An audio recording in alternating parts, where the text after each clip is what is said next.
Buenos días a todos. Hoy es 4 de agosto, martes, la fiesta del santo patrón del clero diocesano, San Juan María Vianney. La primera lectura del día de hoy está tomada del libro del profeta Jeremías. A Jeremías lo venimos leyendo hace bastantes días en la misa diaria. La lectura de hoy me encantó porque me permite compartir con ustedes muy brevemente la estructura de la profecía bíblica, cómo profetizan los profetas de Israel en estos famosos textos que tenemos en las escrituras hebreas que llamamos los libros de los profetas. La estructura se la voy a decir brevemente. El profeta, primero que nada, es una persona que tiene una relación muy profunda con el Dios de Israel, con Yahvé. Sabe lo que Dios desea, sabe cómo Dios actúa, sabe cuál es el sueño de Dios que para el profeta hebreo está en la ley, y es el hombre que después mira la realidad de su pueblo, observa lo que está ocurriendo entre los líderes políticos y religiosos, miran cómo tratan a la gente, sobre todo al pobre, al huérfano, a la viuda, al extranjero, denuncia la injusticia de una forma muy violenta. Las palabras de los profetas tienden a ser extremadamente duras. Hay una denuncia, después hay un aviso de destrucción, y sigue el último elemento de la voz profética que a nosotros se nos tiende a olvidar, que es el anuncio de la restauración de aquello que se ha derrumbado. Es un hombre profundamente místico, es una persona que conoce el corazón de Dios, mira la realidad, denuncia la injusticia, anuncia destrucción, inmediatamente anuncia la restauración. El texto de hoy tiene eso exactamente.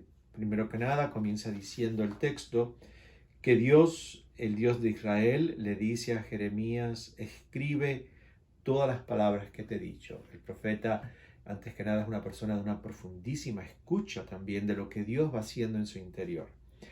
Y le presta su lengua, su boca, sus cuerdas vocales a Dios, y entonces anuncia esto. Esto dice el Señor. O sea, Jeremías le está hablando al pueblo, y casi siempre, o siempre, más que al pueblo, se dirige a los líderes religiosos y políticos, porque son los responsables de lo que está ocurriendo en el pueblo. Tu quebranto es irremediable, es incurables tus heridas. Estás desahuciado, hay heridas que tienen curación, pero las tuyas no tienen remedio. Todos tus amantes te han olvidado y ya no preguntan por ti. Utiliza la imagen de la infidelidad. Líderes y pueblo infiel. De muchos amantes eran los persas, los babilónicos, los diferentes reinos alrededor, y a ellos ni siquiera preguntan por ti. Como si fuera tu enemigo, te herí. O sea, Dios se dice a sí mismo: como si yo fuese tu enemigo Israel, yo te herí y te impuse un cruel castigo por tu gran culpa, por tus enormes pecados. ¿Por qué te quejas de tus heridas? Como que tú fuiste el que te lo buscaste, ¿no? Tu dolor es irremediable. Por tu gran culpa, por tus enormes pecados, te he tratado así. Y esta mañana yo decía a la comunidad de la misa de 7, si el texto que se proclamó esta mañana parara ahí, después de esto que yo acabo de leer, ¿cómo nos sentiríamos? Yo tenía una amiga en el último banco y me hizo así: yo me corto las venas si el texto de la palabra de Dios terminara en este tono. Te he desahuciado, tus heridas no tienen curación, no tienes remedio. Has tenido amantes que te han olvidado, ya ni siquiera preguntan por ti. Yo he actuado contigo como si fuese tu enemigo, te he impuesto un cruel castigo, tus enormes pecados, tu gran culpa, ¿por qué te quejas? Y vuelve a utilizar la palabra: tu dolor es irremediable, no hay esperanza, no hay solución para ti, Israel. La profecía continúa. E inmediatamente dice, y esto dice el Señor sigue hablando, yo cambiaré la suerte del pueblo de Israel, lo haré volver a su patria, me apiadaré de sus casas, la ciudad será reedificada sobre sus propias ruinas, el templo será reconstruido tal como era, se escucharán himnos de alabanza y los cantos de un pueblo que se alegra, y los multiplicaré y ya no serán pocos, los honraré y ya no serán despreciados. Sus hijos serán como eran antes, la comunidad que está delante de mí, y yo castigaré a sus enemigos. Un príncipe nacerá de mi pueblo, uno de ellos mismos será su jefe. ¿Qué diferencia, verdad? De no tienen remedio, cruel castigo, enormes pecados, gran culpa, vuelve, tu dolor es irremediable. Inmediatamente hay un anuncio de restauración. Los volveré a hacer a la patria, cambiaré la suerte del pueblo, la ciudad será reedificada sobre ruinas, el templo será reconstruido, habrán himnos de alabanza, cantos de un pueblo, multiplicaré a ese pueblo, no serán pocos, los honraré, ya no serán despreciados, la comunidad que está delante de mí, y yo castigaré a sus enemigos. ¿Qué nos dice este texto? Primero, que el Dios que creemos y el que amamos, el Padre de Jesús, no es un Dios que se queda en el castigo, en la amenaza. Es un Dios que no puede evitar, porque la naturaleza propia de Dios no es el castigo, es el amor.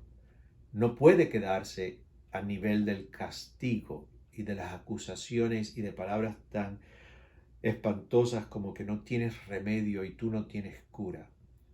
Ese Dios en el que creemos que es misericordia y bondad, inmediatamente dice, pero no puedo.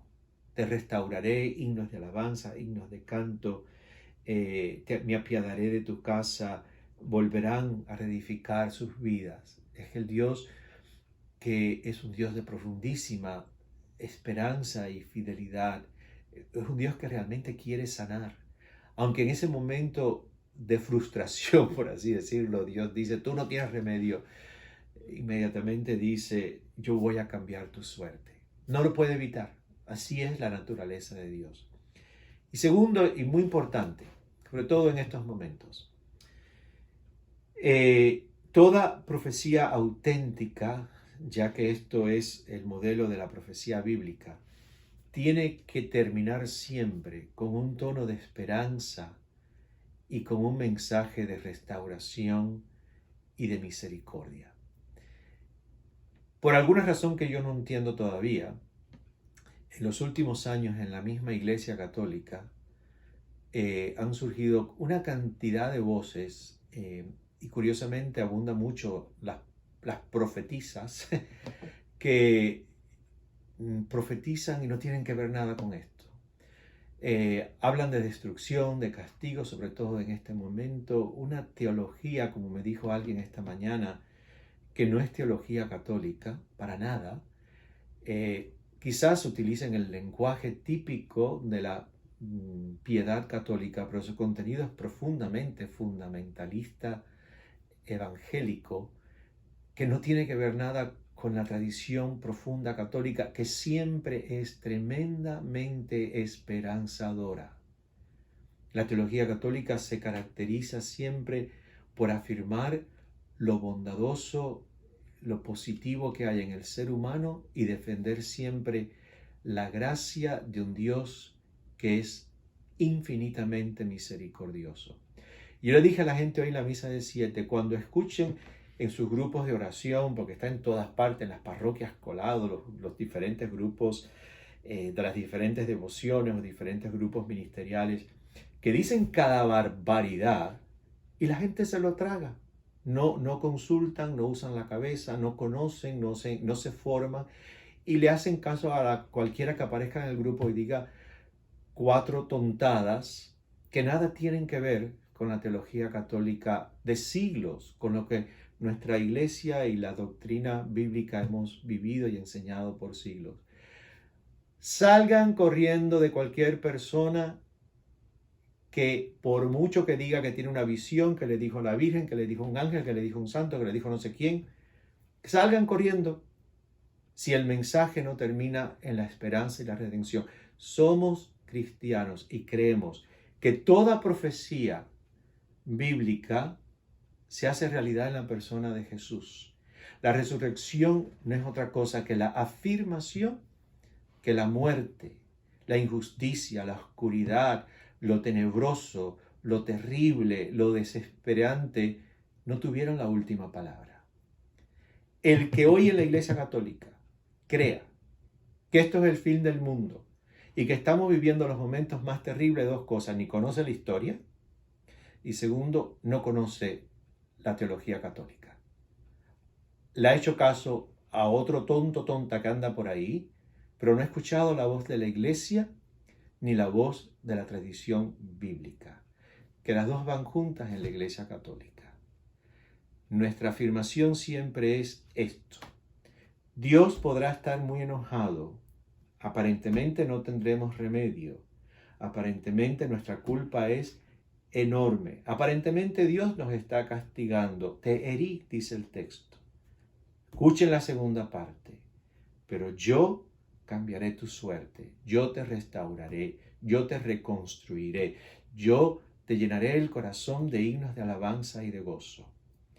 Usen la cabeza y si están inseguros, hagan preguntas a alguien que realmente conoce nuestra fe, no a cualquier otra persona, a alguien que conoce nuestra fe, porque cada vez nos vemos y yo escucho y veo más enredados en una espiritualidad que más tétrica y más pesimista y menos católica no puede ser.